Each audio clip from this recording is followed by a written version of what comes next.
We are back now with news making headlines around the state this evening. Cannabis industry leaders are demanding state lawmakers cut some taxes and some regulations for the legal market they say is on the brink of shutting down. 17's Ashley Zavala with more now on their request and how state leaders are responding.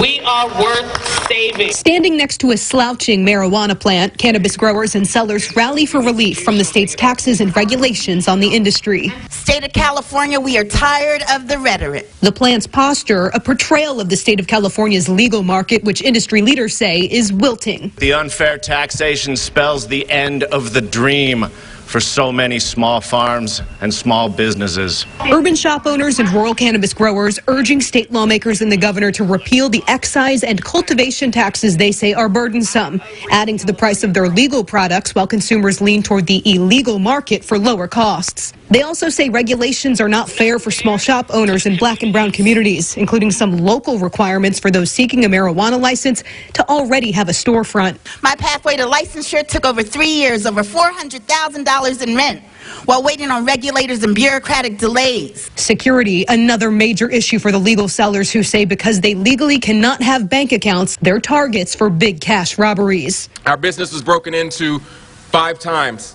by 5 different groups of individuals. They took everything.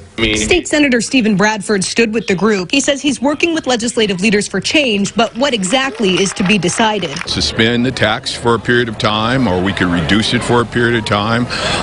Again, I think one of the things that we really need to look at is the requirement by a lot of local jurisdictions who require you to have a brick and mortar facility before you can even get a license. It makes no sense. Some lawmakers and the governor agree they must work together on a solution. The governor weighed in on these calls from the cannabis industry earlier this week. We have a lot of work to do in this space. Newsom noted at the current cannabis tax rates, the state this year expects to bring in $787 million total from the industry. Portions of that go to youth services, land acquisitions, and law enforcement. He says any reforms will need to consider those. It is my goal to look at tax policy to stabilize market.